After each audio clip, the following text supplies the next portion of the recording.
Welcome to episode 100. 100. 100. Chris, what are we doing? I don't know. I'm amazed we're still here. As am I. Did you think we were going to make it? Never. Not even a little bit. I didn't think we were going to make it past episode 20. I mean... Like, we missed 1 week way back. I think actually we did two. I think we missed... I think we missed 2. But when we missed the first one, I was like, all right, well, we're done. We got everything we needed This is the end. Yeah, this is the beginning of the slippery slope to oblivion. Yeah, no, we've made it. No, I mean, to be fair, this is actually... Okay, how many episodes do you think we've actually done? Because we have bonus episodes and crossovers and stuff. What's your guess? 128. This is episode 120. Damn it. /100. Okay. If we're counting as the actual 100. But yeah, it's 100 episodes of Timm Talk. That's crazy. I know. I'm very proud of us. I am too. I'm proud of you, Chris. Thank you. For making me do this for 100 episodes. Not saying I don't want to do this, because I love doing this, but I would forget so fast. Yeah. I know. I mean, that's not true. You occasionally text me, be like, "Hey, when are we recording?" That's true. That is true. Every once in a while, if I'm busy enough, you're the impetus to get us going here. Yes. But no, I mean, it's been a lot of fun. It has been. Yeah. We're acting like this is our last episode. Yeah, we're done. This is it. We're only going to go to this point. Mm-hmm. We really don't want to do Zeta. We only wanted to talk about Revenant. We just had to get up to this singular episode of Batman Beyond. The rest of Batman can go fuck itself. Yes. Same with the Justice League. Same with JLU. All of it sucks compared to this one episode. Your fanatical love of Static has been a ruse this entire time. Has. I've never seen an episode, I'll tell you that. You just do really, really thorough Wikipedia searches. Yeah. Before we record every week. Exactly. No, but I mean, it's been a lot of fun. We have gotten much more bloated in our episode length since the originals. How long was our first episode? I mean, our first episode was longer because we had a lot of setup. It was 1 hour and 5 minutes. Wow. Really? Because I listened to some of it today. Ugh. I actually went back to listen to some of it. What can I say about us back then? We were very earnest. Young lads. We were trying so hard. You came prepared with so much material. I came prepared with like 6 pages of notes. You had a lot of really handwritten notes. A lot of really good notes about like the genesis of the show, where its inspiration came from, and back-end information on the creators. We were trying so hard to be very professional. Yeah, that went something right out the door. We very, very quickly gave up on. The thing that I find so funny is back then we didn't have news. Mm-hmm. We didn't have shout-outs or notes from friends or bat plugs. We didn't have theme music. That's right. We were still recording at the Nerdist booth. Oh, that's right. Wow. Yeah. So I think we must have... No, it took us a while before we were on the Nerdist School network. So we also didn't have the ads that have subsequently disappeared again. Mm-hmm. But yeah, it was a very different show. It was. Yeah. Taking me through time. I'm sure it's been so great for all the listeners to hear us wax nostalgic about ourselves. Yeah. To sit here and praise ourselves. Hey, I mean, it's been over a year. Our first episode was last year, It's been 2 years. It's been 2 years. 2016 we started this? Yeah. Holy shit. No, because when we were talking when we were talking about it, we were talking about how it was coming up on the 24th anniversary of the show, and you were talking about how you were younger than the show. Yep. Which meant that at the time you were still, what, 23? Yeah. Yeah. Oh my God, baby Cameron. Baby Cameron. It's still baby Cameron. God, I was still in my mid-20s. Sure. Yeah, we can go with that lie. What? I was. It was 2016. So, oh shit, wait a minute. Yes, I was 26. That's still mid-20s. Sorry. Fuck you. I forget how old. You constantly play up your age to the point where I forget how old you actually are. No, I was 27. Yes. But it's fine. 27 is the turning year. That's right. Yeah. Mm-hmm. Until late 20s. Yeah, now I'm in my late 20s. Yeah. I suspect when we're actually done with this, I might be in my 40s. I mean, you seem like it a lot. Yeah. But Chris, outside of what's going on in this podcast, what's going on in the world? You know, I mean, lots is happening in the world. That's true. Oh man, that's very true. That's a whole nother podcast. That's a much more important podcast, probably made by a Vox. But in terms of what's going on in nerddom, not that much. I have one big piece of news. What is it? Which was a casting announcement for Birds of Prey. Confirmation the villain will in fact be Black Mask, a character that I've always liked. played by someone we both adore, the great Ewan McGregor. Ooh. Yes. Okay, I'm down for that. I'm down for that. I think he's fantastic. It's nice to finally have him in one of these universes. Yeah. For a second there, I thought he was in Captain Marvel, but that's Jude Law. Right. Easy to get confused, those two. No, like I think he's definitely worthy of inclusion because he's one of those actors that is both really popular, really well regarded, but also very good. Yeah. And I think he's just an interesting choice. He hasn't played a lot of villains. That's true. It's hard to think what actors haven't been in the universe at this point in any of the universes, either X-Men, Marvel, or DC. Where the list is getting shorter and shorter. It is. Keanu Reeves. Ooh, which one? Who do you think is gonna nab him first? Ooh. Or is he gonna make his own universe? I think with Bill and Ted, he's gonna make all of every movie he's ever been in is all gonna be the Keanu-verse. I would love that if it's like Bill and Ted travel through the multiverse. Yes. And as they go through the multiverse, they just come across Keanu in all of his different movies, like them crashing into the back of John Wick. Oh my god! Or The Matrix, or something like that, or Point Blank. Or I was going to say, or our favorite, Point Break. Point Break. That would be incredible. Mm-hmm. They have to drive alongside the bus. Yes, they end up on the bus for a brief minute. Yeah. Like, oh, Sandra Bullock. Oh, what's up? Yeah, I remember seeing you. That would be absolutely amazing. So yeah, no one's nabbed him yet. Who could he play? Who would you want to see him? I know there's been a lot of speculation, but I think he'd be an interesting Namor. He would be a good Namor. I know there's been a lot of talk of like since they went super big with Aquaman that Namor has to like rival that. I don't think that's true. I think it's necessarily true. No, I mean Marvel's proven again and again that they don't necessarily have to go for big names. Oh, not even name, just bulk. Oh, like right. They're making a bulky. You think Jason Momoa has bigger pull than Keanu Reeves? No. Okay. Yeah. Sorry. So yeah, bigger bulk. But like, I think, I don't know. I mean, is Jason Momoa more zeitgeisty? But maybe it's probably because he's Aquaman now. Yeah. But I mean, Momoa also leaned out a lot for Aquaman. He looks good. I'm just gonna. We're just gonna quick little Google. This is just for me. This has nothing to do with the podcast. Oh, I didn't think it would. Yeah. Who else could Keanu play? Plastic Man. Yes. No, I think Elongated Man because Elongated Man's always like the character that's about to retire. That's true. He does retire in Identity Crisis. Like the first issue is his retirement party. Yeah, I could also see him playing Maxwell Lord, a character that I don't know that much about. But he's kind of like a bit of a tycoon thing going on. He's a little bit evil. I could see him doing that quite well. Yeah. What other? It's not important. But Ewan McGregor, that's super exciting. Oh right, yeah, we're doing I'm really things here. Yeah. Goodbye, Jason Momoa. Yeah, so we were talking a little bit before the podcast. Since it's been kind of quiet news-wise for the past week or two, few weeks. Nothing. So next week is Fantastic Beasts. Yes. So we can assume we're going to get something WB related in front of that. Are we excited for Fantastic Beasts? How do you feel about this? I mean, next week is just all Harry Potter for me, so okay. I'm pretty excited. You gonna rewatch all the movies? No, I'm next week. I'm flying to New York. Oh, that's right. Yeah, You're going to go see The Cursed Child. Yes. And so I land, and I'm going straight to the movie theater to see Grindelwald. Wait, you're gonna go see it in New York? No. I'm gonna see it. You're gonna come back here. We're gonna go see it. Yeah. Okay, good. I thought you were gonna go see it without me. No. I physically can't because I don't get back until like 2 a.m. I'm taking a double red eye. Yeah, well, I like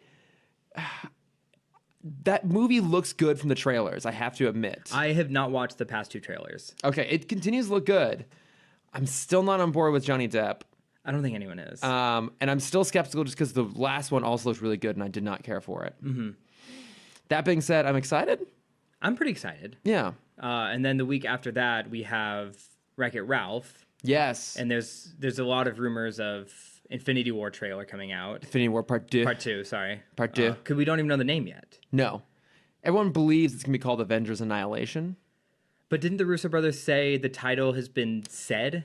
Yeah, which I don't even know if that's... I mean, someone may have used the word annihilation at some point. That's true. I mean, a lot of people thought that it was going to be called Avengers Assemble, which would make a lot of sense because they're coming back together. That would make a lot of sense. That was the title of the first Avengers movie in the UK, to not confuse with The Avengers, which is the 1960s TV show, also the movie with Ralph Fiennes and Uma Thurman and Sean Connery. From also not to be confused with the animated Marvel film we had in 2006, Avengers Assemble. Oh, that's true. Also that. 2008? Yeah, somewhere around there. Shut up. So, I don't know what's going to be called, but you believe that we're going to get that trailer pretty soon, right? I think this is about the same time we got the first trailer. That's true, yeah. Because last time it came out with some football thing. No.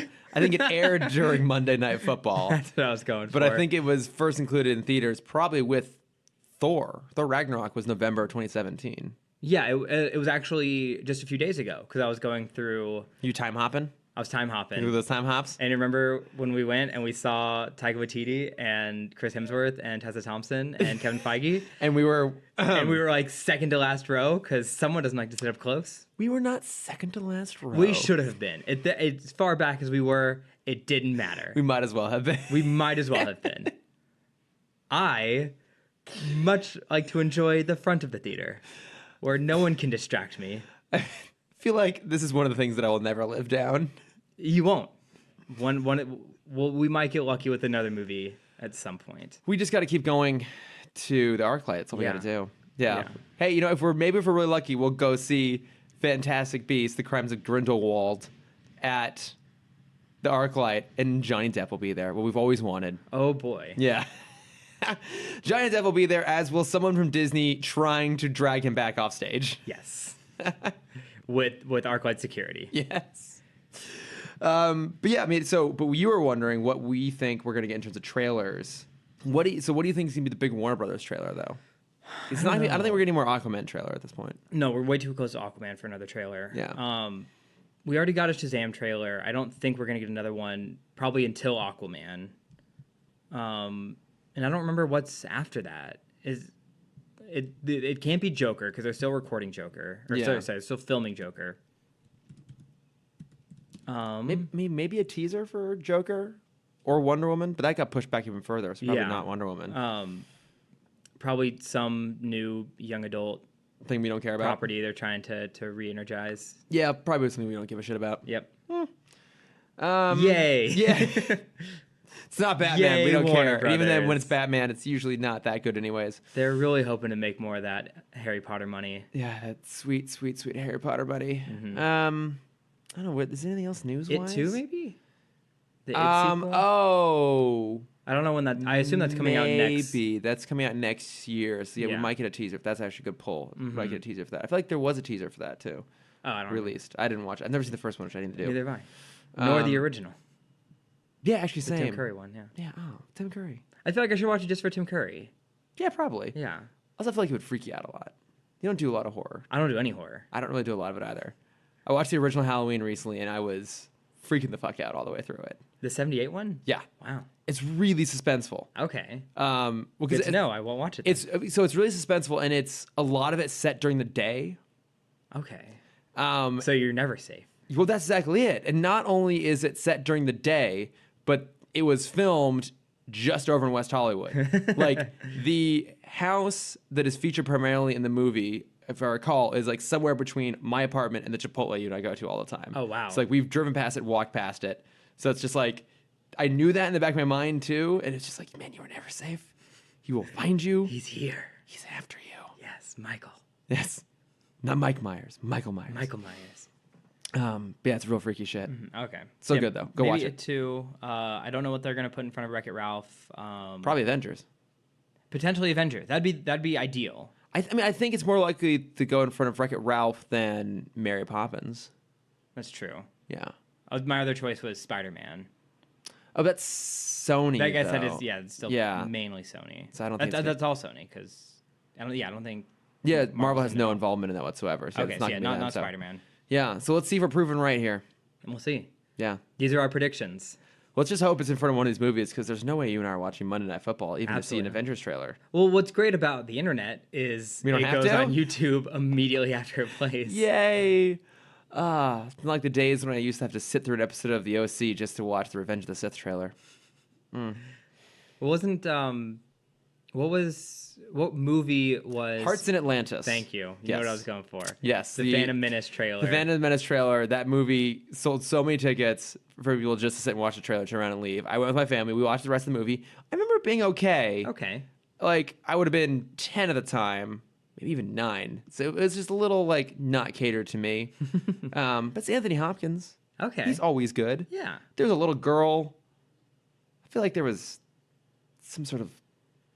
Never mind, I don't want to get into it. I feel like there was some inappropriate shit in there that I don't quite remember. That's all right. It was for Star Wars. It's always worth it for Star Wars. Anything for Star Wars. Not anymore. Maybe less so. Okay, well, actually, hang on. I guess we're on the topic of Star Wars. And this is going to be a long episode, I'm sure, anyways. So there's talk about how, I think it came from J.J. Abrams himself, that Episode 9 is going to be a course correction for Star Wars. Do you feel like Star Wars even needs a course correction? That's a big question. I know, isn't it? It's going to take up the rest of the episode. It could. If we wanted to, it could.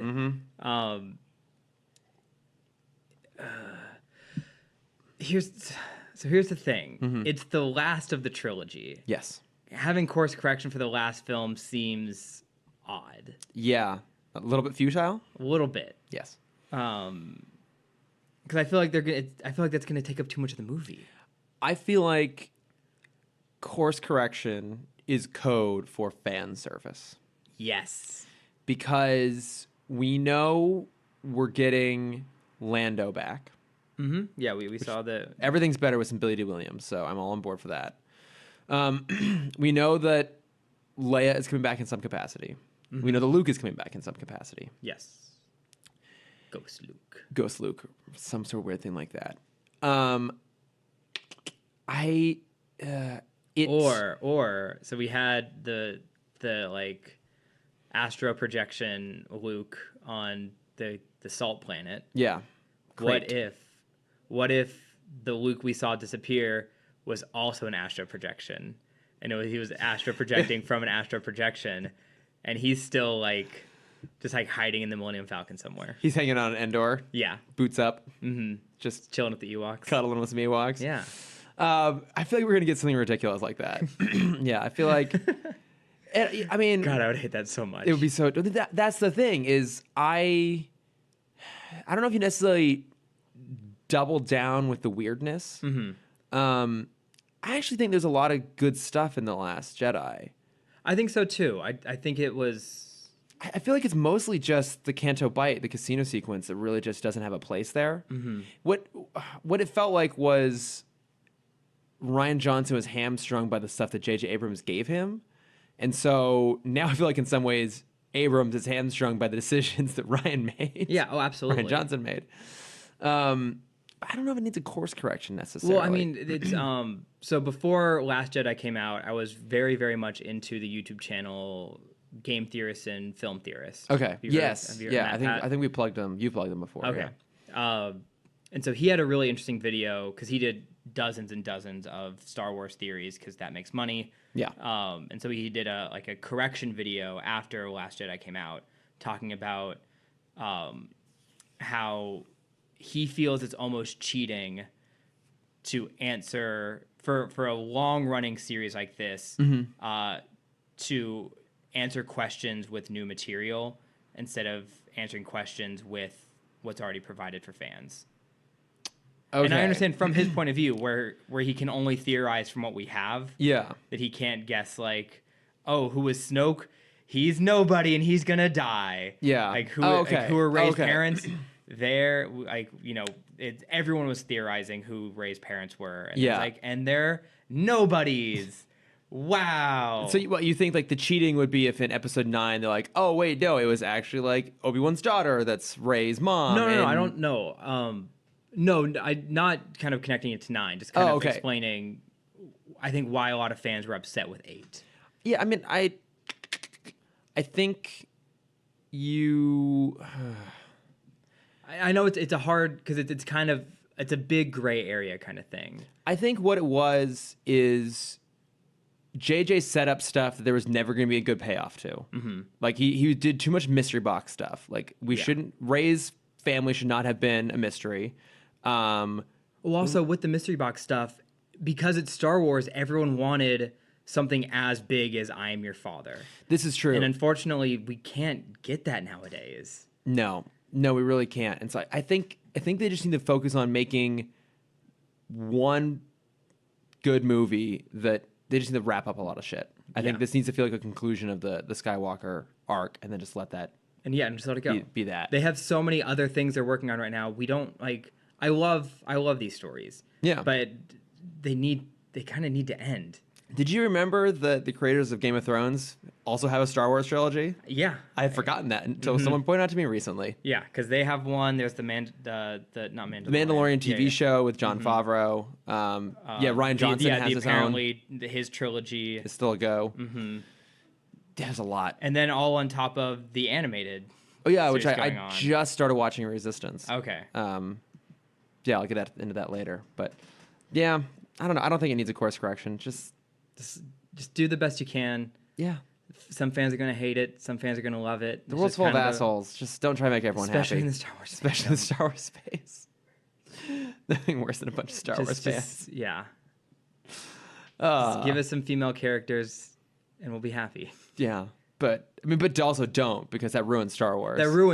Yeah. How dare they? Just if you can just forego diversity entirely in your Star Wars movies, that would be great. Thank you. We were talking the other day about the new Sabrina series, and what was the lamp? No, what was the joke sexy you made? Lamp. Sexy lamp. Yeah. It kind of goes along with the Bechdel test. We may have talked about this on an episode recently. I think we did. Yeah, but there's another test, which is if a female character could be replaced with a sexy lamp. Mm-hmm. Or with a post-it note on it. Or if she does have a critical piece of exposition, a sexy lamp with a post-it note, then it's not a well-rounded female character. Yes. So while watching the new Sabrina series, I was wondering, like, Harvey feels so unnecessary for the first couple of. He does have an episode for himself later, and he does kind of become more integral to the story. But for the first half of the series, he is the sexy lamp with a post-it note on it. I love it. And I'm like, oh. This is what it feels like to see your gendered character not doing anything. Yeah. I get why everyone's so angry all the time. I get it now. Wow. Yeah. This sucks. Yeah, let's get some more male sexy lamps. Yes. I'm all on board with that. Because I really enjoyed watching Harvey do nothing. It was very amusing sometimes. Yeah, everyone keeps telling me to watch it. I won't.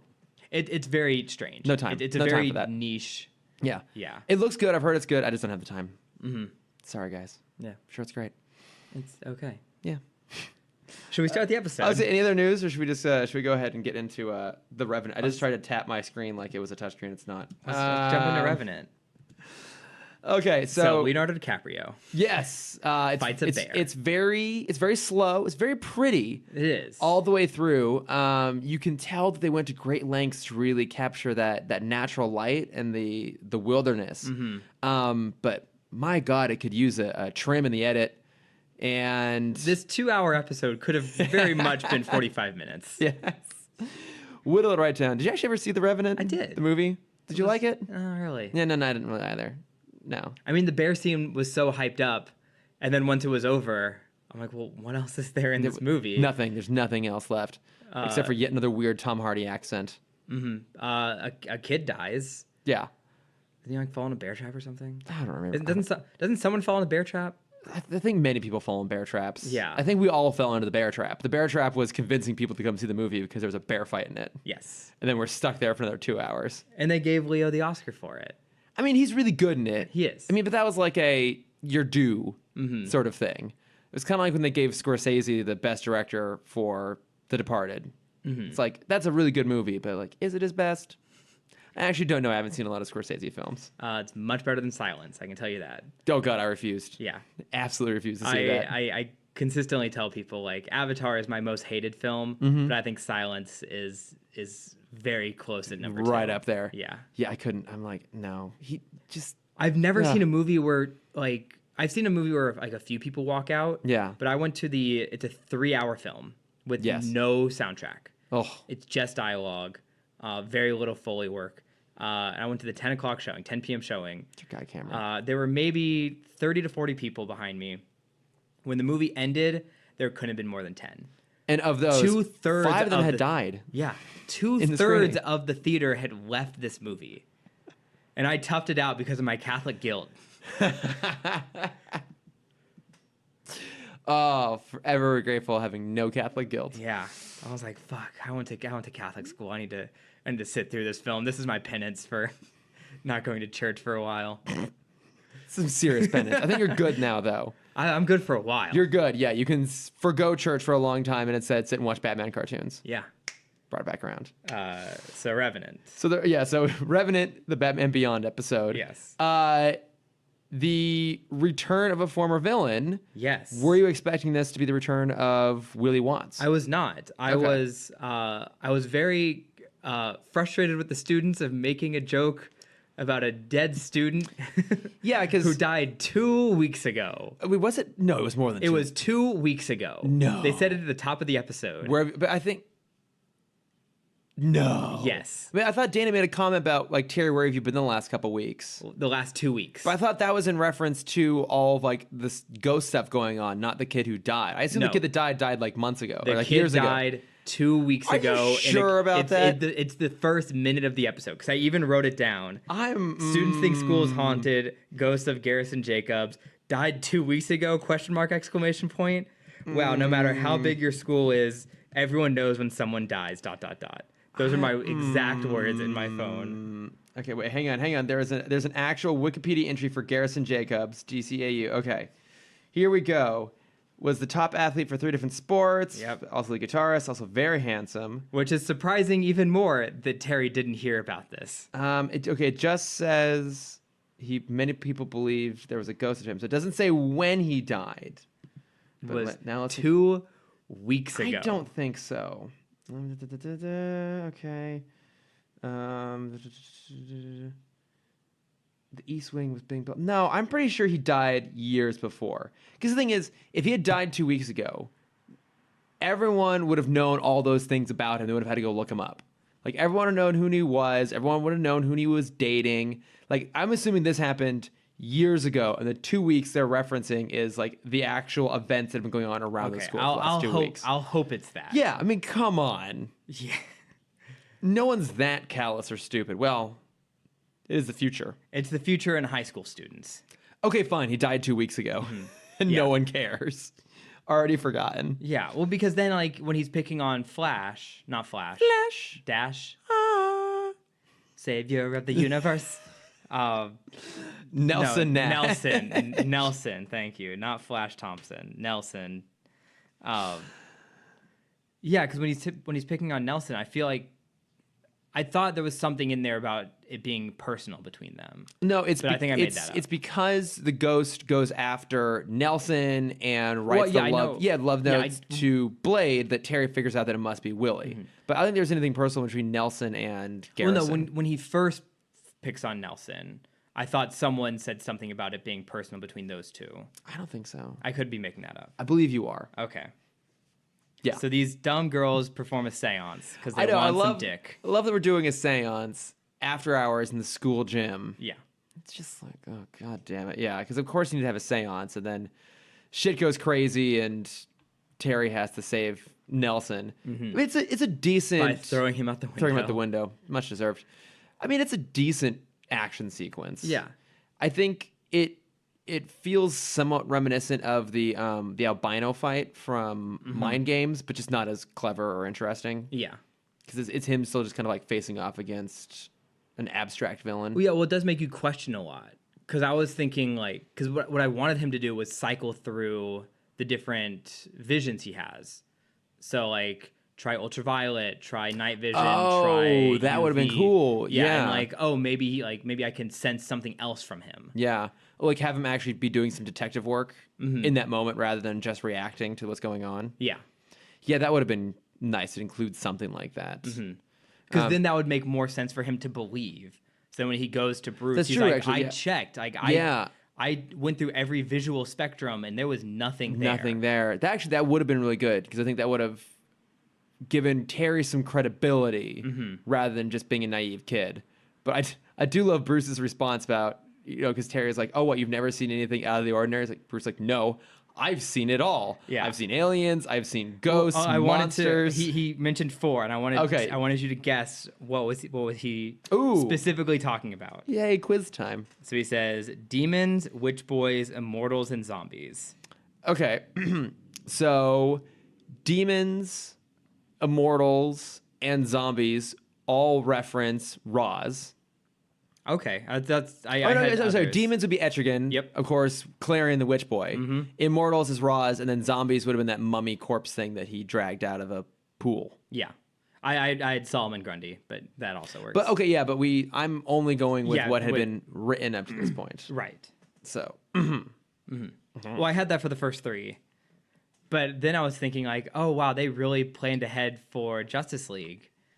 Because they knew it was going to happen between Batman and Batman Beyond. Wait. Say the list again. So it was... Demons, Witch Boys, Immortals, and Zombies. Okay. So I did have Etrigan, Clarion. Then I first wrote Vandal Savage and Solomon Grundy. Because I was going to say, he comes across Vandal Savage, he comes across Solomon Grundy. So those are the other 2. Does he come across another demon or another witch boy? I feel like there's only... if he says Witch Boy, I feel like it has to be But Clarion. there's also... Is the Morgan Le Fay episodes? Who's the kid? Is that Arthur? Who's yeah? That could kind of count. Isn't he magical too? He's not a witch per se. I mean, that's more Morgan Le Fay. But we could. I am only at a stretch. We could say that's true. I'm only seeing the Brave and the Bold episode where they go back. Oh, okay. No, because that's a great episode. It's him and Green Arrow are having a competition of who can defeat the most villains in a night, and they're both bought back in time by Merlin to stop Morgan Le Fay. That's fantastic. Yeah. I need to watch that show. It's so good. And now it's on DC Universe. Yay! Yeah. But yeah, I love when Bruce no, I've seen it all. This all just feels very high school. Yeah, that was good. He's like, I'm tired of this kid shit. Yeah, and this episode. Back in my day, villains were mature. Yeah. We had respect for our villains. That's right. They had respect for each other, too. That's true. Yeah, the little community going on. Because there's a lot of very high school stuff. Like, the next attack happens in the girls' shower. Yeah. I'm just like, come on. Like, I mean, I'm sure 10-year-old me probably loved that. Oh, yeah, I'm sure. I mean, 10-year-old me wasn't clued in yet. Yeah. Every kid is like, oh, my gosh. Oh, it's the girls' locker room. Something's happening. Oh. I do like Terry's comment though when Dana mentions something an invisible guy attacking the girl's shower. It's like, oh, I never. Yeah, how did I not think of that? Never thought of that. Oh. And that's bullshit, Terry. You thought of that. Yeah, of course. Yeah. He loves to have those little mutterings to himself and just get Dana very confused. Yeah. What a dick. But I mean, there are some kind of little sweet moments in here though. Like, there's that great moment where Maddie talks about wanting to do a seance so he can talk to their dad again. Yeah. And it's Terry and their mom having to, explain that he's not coming back. It's a pretty gut-punchy moment that's going on right there. Oh, that would have destroyed me as a kid. Well, yeah, fair enough. Mm-hmm. Yeah. That's a very hard subject to tackle. Yeah. Is kids dealing with dead parents. And I give them credit. And not becoming crime fighters. Right. Well, I give them credit for doing that in a small, sincere way. Like, we've criticized this whole universe a lot for getting really PSA-y at some points. And the fact they're able to do that and not have it feel that way, but to have it feel like a really organic moment, that's impressive. That's not an easy thing to do in a kid's cartoon, especially. Yeah. Especially because the music dies, too. It's just, silence when he's doing this conversation. Yeah. And again, worth giving credit to Will Friedle for his ability to play that. I mean, because we all know he's so good at comedy. He's such a funny guy. Yeah. He was just on Talking Toon. I saw that. Yeah. Rob Paulson. Yeah, he was reading Ron Swanson lines as Ron Stoppel. As Ron Stoppel. Yeah, we know he's so good at doing the comedy stuff, but we don't give him enough credit for doing the dramatic moments. I give him. I mean, I remember the heartfelt Boy Meets World episodes. Well, I mean, I know you do, but when I'm referring to the normal collective people. we, Yes. the collective we who don't really necessarily get to see that side of him, and I think it's worth noting being able to play those moments really, really well here. And it's also doing it as a voice actor is a lot different too, because you're not really playing off of somebody in the same way. That's very true. So, yeah, I'm just trying to give him some props, man. No, that's great. Yeah. So we meet Willie Watts after that. Yeah, who's gotten jacked. Yeah. Prison's been good to him. Yeah. Still an asshole. Yeah. Still obsessed with power, but, now he's got the size to back it up, kind of. And also, like, I get wanting to bulk up while you're in prison, but when you have telekinesis, I feel like working out is so much harder. Is he the beefiest character to also have telekinesis? Who else has telekinesis in this universe? I mean, I think in any universe. In any universe? I mean, Brainiac has the capacity to be kind of beefy, and in some versions he have telekinesis. Yeah, that's true. When he takes over Lex's body, that's true. They have telekinesis they have more technokinesis. Yeah. I'm trying to think of who else has actual telekinesis. I mean, there's the kids from Chronicle, but none of them are beefy. No, I mean one of them's Michael B. Jordan. Yeah, but he's that's before. Yeah, it's before Michael B. Jordan. I feel like there's got to be some X-Men. Well, I mean, so in some versions, Xavier has mild telekinetic abilities. There's one comic where he levitates his chair so he can go to the front entrance of the Hellfire Club. It's in the Ultimate X-Men. And a lot of iteration. They go upstairs. What? They were gonna say so he could go upstairs. Yeah, literally. He floats over the front. Yeah, he doesn't want to go around to the back entrance of the Hellfire Club. Who in that iteration they're financing Xavier's school. What a power move of Xavier. Yeah, it's I'll just float up here. Yeah. I don't need your pity ramp. Yeah, and a lot of versions of Xavier, his upper body is jacked. Like the younger versions of him, obviously. Right. Yeah. Oh, okay. Well, I mean, do we ever see? I know we've got to be missing a ton. Do we ever see McAvoy? Well, okay, see, he doesn't have telekinesis, though. He just has telepathy, his version of Professor X. I mean, Jean is obviously, gorgeous and super fit, but she's not, jacked. And also, she's a woman in an X-Men comic, or any comic, so of course she has to be, rail thin and beautiful. I think he might be, off the top of my head. Listeners, if you can think of a more jacked, there's got to be some obvious one, because my mind keeps going to, Cable and Marvel and, Mr. Marvel. Okay, so Cable... does that have era. Yeah, I think he has psychokinetic powers, right? Yeah, because that's what's keeping the virus from killing him. Yeah, so I guess so the versions of him that are just Nathaniel Gray or Nathaniel Scott or X-Man, the versions of him that don't have the virus, he's pretty jacked. Yeah. There we go. Okay. Fuck you, Willie Watts. And you're nowhere near as cool as Cable. Exactly. We got it. We got there eventually.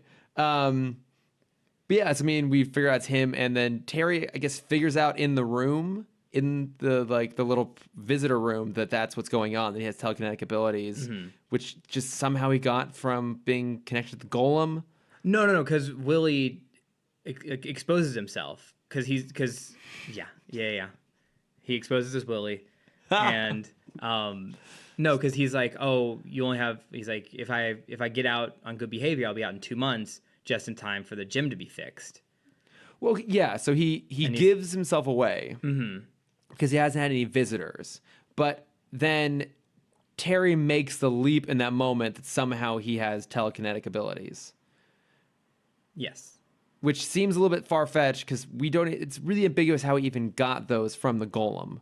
We saw that they were mentally linked, but that doesn't really I can see that giving him technokinetic abilities. That's what I was expecting him to have. Yeah, but he doesn't. He has full on telekinetic abilities because he can fly and shit. Yeah, and make gusts of wind happen. Yes, like the true airbender he is. He was the first Zahir. I mean, does that? I mean, are you on board with that? Being okay, whatever. He has some sort of vague, loose reason to have these powers. Yeah, I was just kind of whatever. I mean, did you find this was did you like this more than Golem, this episode? Yes, because I wasn't expecting it to be Willie Watts. Yeah, I wasn't expecting it to be him. I think it was a nice red herring. Yeah, I think they do a bit more with him this time around. There's those nice kind of touching moments, and also like I remember with Golem, we were talking about one of the problems is you don't really know who you're supposed to be sympathetic towards or rooting for. Yeah, because you can empathize with where Willie's coming from, but he just takes it too far in the creepiness factor. And same with Blade, where she's manipulating him, but then there are times when she acts like she's regretful of those actions. It's a little unclear. Whereas this is, but then also Terry is just oblivious to it all. Yeah, and so he's kind of complicit in all of it too. And this is a little bit more clean cut in terms of the fact that he has power, he's obsessed with it, and he's abusive with it. Yeah, because I brought it up last time we talked about it, but I want to bring it up again because it was such a good episode of the Rhino episode from Ultimate Spider-Man, where it was the exact same story, Flash picking on the smart kid, but you see Peter trying to win the hand outside of the suit. Yeah, and that's the biggest difference. Is like it's true. Rhino just doesn't want to accept it, and once they beat him, he sees the error in his ways. Yes, there's an actual redemptive element to it. Well, I think it's fair to say too that Terry is just not as good of a person as Peter. And Terry is obviously a Peter Parker ripoff in the sense that he is a teenager in high school who's also a superhero. I mean, he fits that mold perfectly. A lot of Flash Thompson, Nelson Nash, a lot of it's right there. But we keep getting references to Terry's past. Like this is, I think, the third or fourth time his stint in juvie has been brought up, and we actually get like a full-on explanation later. But the guy's like, "Oh, welcome to juvenile hall." I was like, "I've been here. I know what's going on." And, like we know he's got a much darker past than Peter ever did. Right. And so I think he is not as naturally inclined towards that kind of instant empathy and caring. I mean, he is a very empathetic person, but it has to get through his firewall. Yeah, he's not your friendly neighborhood Batman. No. Can that even be a thing? I mean, I guess Adam West was basically your friendly neighborhood Batman. Exactly. Yeah. He would take that bomb and run it away from the civilians. Yep. Grammar stickler and all. Yep. Just won't kill any ducks or nuns. Nope. Or lovebirds in a boat. But sharks, they're perfectly fine to blow up. Perfectly fine to blow up sharks. And, he always appreciates a self-sacrificing seal. Yes. For those of you who forget, that's an actual plot point from the Batman 66 movie. Not the singer seal. No. No. The aquatic animal seal. You know what? That's actually a good point. The singer seal is now the second most important seal in Batman canon. That's very true. Yeah. As much as we loved Kiss by a Rose on the Grave, so good. It's such a good song. It does not compete. So watching what I didn't like is the ending felt very rushed. It did. It really did. Because Bruce gave him the knockout gun, which they have so much technology. I know. Everything he does is a throwing thing. And this is the first one's like you have to be up close and hit him. Like they have stun guns. Yeah. They have knockout in 2000 when this episode was being made. We had trank darts. Yeah, I know. Like you would think that this bat suit at this point would have a built-in trank dart launcher. Yeah. I know. It is, especially when he's going up against a telekinetic villain. Yeah. He has electrified batarangs. He does. Why didn't he just use that? Yeah. Whatever. I know. It's quite silly, but I agree with you because Willie just shows up at the school and starts flinging shit around. Basically, he goes after Nelson specifically. Yeah. It was a nice little cameo to get Barbara. So it's from what it sounded like. Terry went to Barbara. Oh, right. For her to close the school down. Yeah. In preparation for Willie to come there. Yeah. So that was nice that she's playing nice sometimes. Yeah. They always have an amusing friction there. Yeah. Where she's just like, you better be right about this. And he's playing the teenager role, just like, thanks for being on our side. Yeah. I'm just a dumb kid. I don't know what I'm talking about. Yeah. But yeah, I would agree with you though that the finale it's not super consequential. Yeah, and Terry doesn't really win. No. Willie knocks himself out with a tree. Willie just loses. Terry doesn't win. Which I guess, I mean, they do that a lot where it's like the villain's power has become too much and they get hoisted by their own petard. Yeah. Yeah, it is. It is kind of like it is rushed and it's kind of meh, but I will forgive it for the final moment, for allowing the time to have the final moment in the episode. Yeah, that was really sweet. Yeah, where Terry's showing Maddie photos of their dad and they're kind of talking through stories. And even though the dialogue's a little cheesy, it's like, he'll never be gone if you remember him here and here. He points to his head and he points to his heart. But it is a really nice, sweet, sincere moment there at the end. That I really enjoyed. I was glad they included that. Yeah. But yeah, that was our episode. So if I recall, we didn't include Golem on our short list. I don't think so. I actually have them here because I've been meaning to send them to you, and I forget. Right. God damn it, I didn't write it down for Batman Beyond season. Good job, Chris. I'm shit. That's all right. I'm pretty sure we said no. I'm pretty sure we said no. I like this episode. I feel like this might end up on my short list at the end of the season. Do you feel like you could watch this without having seen Golem and still be able to follow along? I think so. Yeah. Because I think it would tell a different story if you hadn't seen Golem. Actually, yeah. Because if you just watch this, I see Willie as like a cellmate and not as a student. Because you do get that one line of like, yeah, I've been here before. I'm going to visit this one kid who's never been visited. Yeah. It seems more like they knew each other from juvie. That's a good point. Do you think it's more effective having seen Golem because then you know the long story of it and you have that connection with Willie to the high school, or do you lose some of it a little bit because the kind of morals of that first episode are so ambiguous?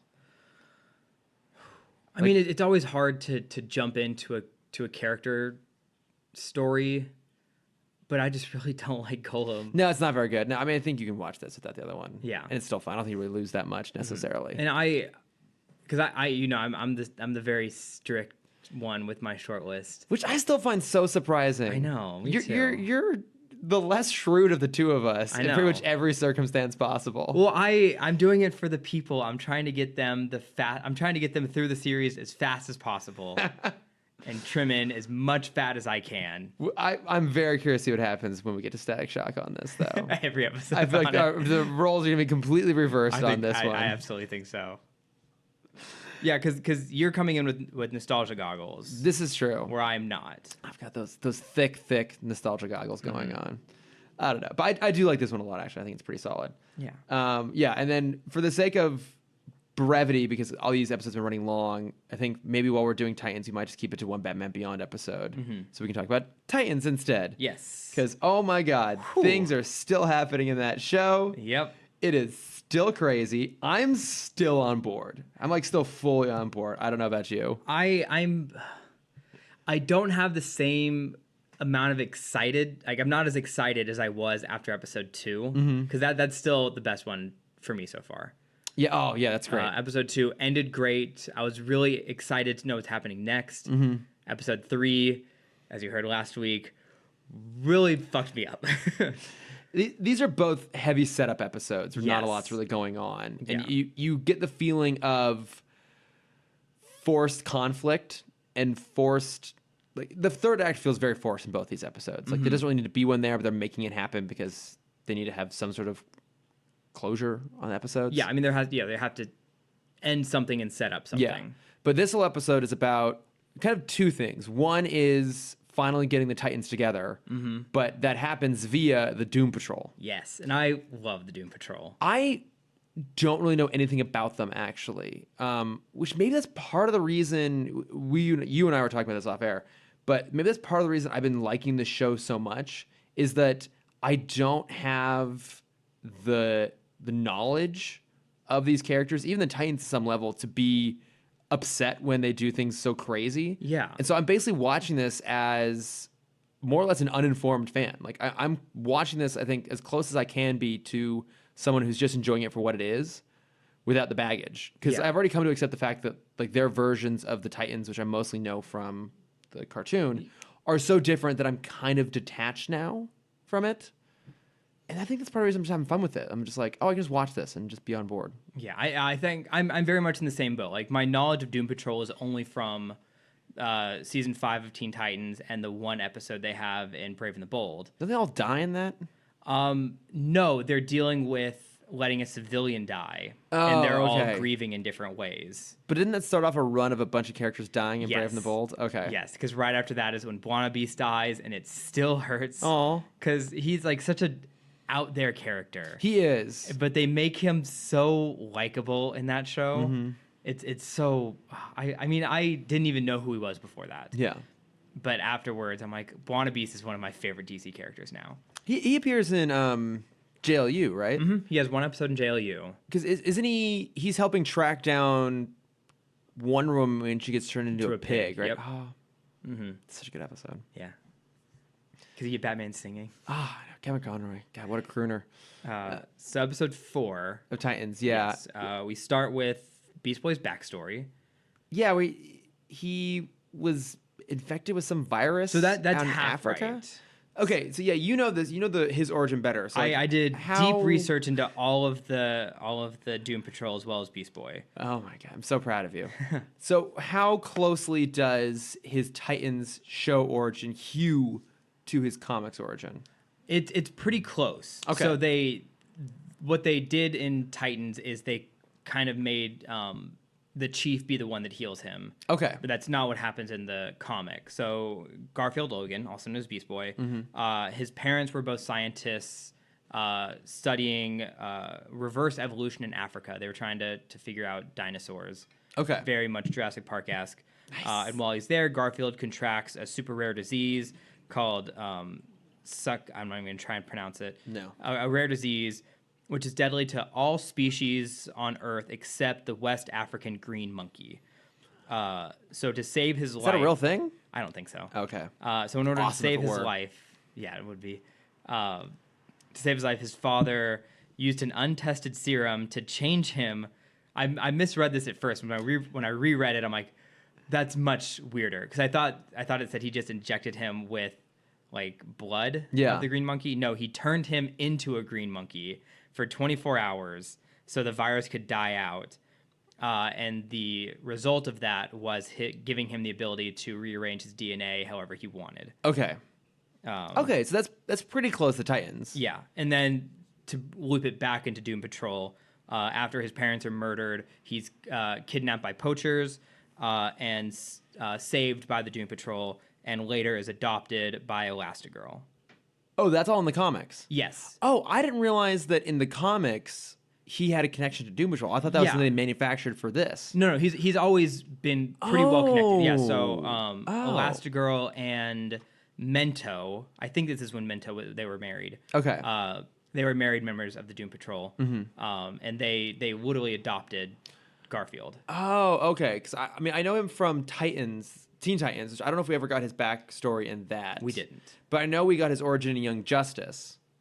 Which is also, because that's the origin that I remember. Yeah, which I think it's similar-ish. I feel like that has to do with Kaznia, right? No, it's different in Young Justice because Garfield is caught in an explosion, and in order to save him, he has a special blood type. And none of them in the room had that blood, but Miss Martian could alter her DNA so she could have that blood type. That's right. And so when he gets her blood, he gets her transformation powers. Okay, I forgot that was so different. Okay. Mm-hmm. Oh, I'm surprised I remember it that well. Yeah, well done. Very well done. I mean, okay, so I guess some credit to Titans then for actually doing it all pretty comic accurate. Almost all of these are pretty comic accurate. Because I don't really know anything about the Doom Patrol. So walk us through the different members. Okay, yeah, we'll start with that. So the ones they have here, which are pretty much the main ones, Niles Calder, also known as Chief, he's a super genius. When he was first created, he tried to make the world a better place through science. Originally, he wanted to make a life-extending chemical until he found out the person funding his research was a villain named General Immortus. From his name, you can kind of guess what his power is. Of course it is. He is an immortal. He's not immortal, but he is a long-lived general who is kind of behind all of the major wars in history. Okay. Is he sort of a Nicholas Flamel type or a Ra's al Ghul type in that he is like chemically kept immortal? He's very much a Ra's al Ghul type. Okay, so not like Vandal Savage, who like is just now baked into him is his immortality. Like this guy is reliant upon something to stay immortal. So he had a potion that for himself for a while, but I think his supply was running low, and so he hired this genius to make him a better potion. The chief? Yes. No, the chief is normally in a wheelchair, right? Yes. So what I was just about to get to. Is he like red haired too? Sometimes you might be thinking of Minto. I don't remember. Keep going. So when he is. Okay, when the chief found out who his not what word am I thinking of? Where the money was coming from. His benefactor. He stopped working on it. Financier. And in retaliation, Immortus put a bomb in his body, and in order to take it out, it messed up his spine, and he lost the use of his legs. Jesus. But then, post-crisis, when Grant Morrison got his hands on the characters, and most of these are the Grant Morrison characters, and because this is the story point I bet they're going to follow in the Doom Patrol series. Okay. We find out that the chief actually set up all of the accidents that caused the other Doom Patrol members. Yeah, because like that's the whole thing is they all come from these horrific accidents. The chief has saved them all in weird ways that left them all with kind of powers. Yeah, and what's cool is the Brotherhood of Evil, who are their arch rivals. Most of them are his failed experiments, or have a connection to Chief in one way or another. That's cool. Yeah, that's awesome. So there was I kind of have like a cool story arc for each of these characters. So when he caused all these accidents, his mentality was, through tragedy comes greatness. So main villain, Brotherhood of Evil. The Brain is his arch rival, who was originally a colleague of his, and the chief grew jealous of him, and so he blew him up. Of course he did. Because he wanted to put his brain in a robot body. Oh, okay. But before he could do that, the Brain had just created Minsuamala, the great talking ape to rival Gorilla Grodd. Yes. They also have a great story where Minsuamala has to fight Gorilla Grodd, and Gorilla Grodd beats the shit out of him. What? Yeah. I love it. So then that makes the Brotherhood of Evil. There's a really interesting Justice League comic where the Brain recreates a body with the legs of the Flash, Green Lantern's ring, Black Canary's vocal cords, and Martian Manhunter's eyes. I don't get that one. Wait. Go through that again. It's the Flash's legs. Okay, weird, but sure, makes sense. I mean, the Speed Force didn't exist yet. Okay, so yeah, so they just assumed he had speed. super. Okay, yeah. Okay, so his legs. Green Lantern's ring. Okay, makes can't really sense. recreate, but whatever. Yeah. Black Canary's vocal cords. Sure, that makes perfect sense. Wants to be a great karaoke singer. Mm-hmm. And Martian Manhunter's eyes, which doesn't make sense. Maybe back then it made sense. I mean, okay, wait. Because Martian Manhunter, he's like super overpowered. He can shapeshift. He's telepathic. He can fly. He can shift phase. Does he have anything with his eyes other than the fact that they glow red? I don't think so. Maybe it was connected to his telepathy. Oh, I guess his eyes do glow when he's going telepathic. Yeah, because I'm like, I don't remember there being anything. Oh, I guess. Oh, he does have laser eyes, I guess. Okay, I couldn't remember if he did, because that seems very contradictory since he's afraid of fire. Here we go. Genius level intellect. This is Martian Manhunter. Photographic memory. So that's clearly what the eyes mostly are there for. Superhuman endurance, speed and strength, shape-shifting, invisibility, intangibility, healing factor, flight, the Martian 9 senses, heat vision. Okay. Telekinesis and telepathy. My God, this man has a lot of powers. I know. Jesus. So that's a cool story with the Brain. And then there's also a story arc with the Chief where he wants to destroy half the Earth to make humanity better. And then the Justice League has to stop him. Okay, well, Thanos already did it. Yep. So we're probably not going to see that. But so you suspect that when we get to the Doom Patrol show, because this is a basic backdoor pilot for that, that the arc will be the discovery that the Chief caused all the accidents. Yes. Or at least at a minimum that they'll probably go with the Brotherhood of Evil. Wait, what were you trying to say? Sorry. Oh, yeah, I thought that's what it was, but I got confused. The Brotherhood of Mutants. Okay, so the Brotherhood of Evil. So it'll probably at least include the fact that he created all of them as well. At least the Brain. Okay, because they definitely set the Chief up in this episode to be pretty mustache twirly. Like he is the central antagonist of the episode. Again, part of it feels kind of forced. I really don't like him. I don't like him either. But what's also interesting is in the full show, it's not played by this actor. It's played by Timothy Dalton. Okay, that's right. Okay. The great I'll like Timothy that better. Dalton. Yes. Who I think, one, will just bring some more humanity to it. Not to undercut this guy. I'm sure he's a fine actor, but like, I'm sorry, sir, you are no Timothy Dalton. That's true. Yeah, you are no Neville Sinclair. He honestly was like, his accent felt like a Tommy Wiseau accent. A little bit. It was hard to get through. It was. And so I'm very curious to see, along with the actor change, how if there's a recharacterization too. Are they going to make him a little bit nicer? Are they going to go a little more evil? Because the whole thing in this episode is that he wants... What does he want from Raven exactly? Because I know he like straps her down at the table and is trying to extract... Is he trying to extract like her inner demon? I was kind of having a hard time following this, to be honest. Me too. I think because the whole thing is that Beast Boy, like after Raven runs away from the blown up convent, whatever, covenant, Beast Boy finds her in the woods and takes her to go to the Doom Patrol's house. Yeah, that's basically the plot of it. Hold on, I want to talk about one quote from the episode really fast, then I'll finish this. When he brings her to his room in the Doom Patrol mansion, she's talking about how she's too dangerous to be there. And Beast Boy's like, oh, I get it. I'm dangerous too. And I'm like, motherfucker, she blew up a building. You turned into a tiger and stole video games. I think there's a bit of a difference in danger level there. Yeah, it's don't oversell yourself there, champ. Yeah. Yeah. Okay. So your weird green hair. So I'll speed through the rest of these characters. So Cliff Steele is Robot Man. Yes. Played by the great Brendan Fraser. So this is the thing you and I were wondering about, and I'm curious what the listeners think too. Do we think that's actually Brendan Fraser under the suit? I bet so. I think it is. I think there's enough nuance to that. There's a lot of physical performance there that I think you would actually need the actor for. Yeah. I bet when we get the series, he'll be more of the stationary stuff, and they're going to have someone do the action things. Yeah, I'm sure. Yeah, because he's also been a very injured man. Yeah, and I'm pretty sure he's poor Brendan Fraser. But I'm sure we'll get more stuff with him via flashback.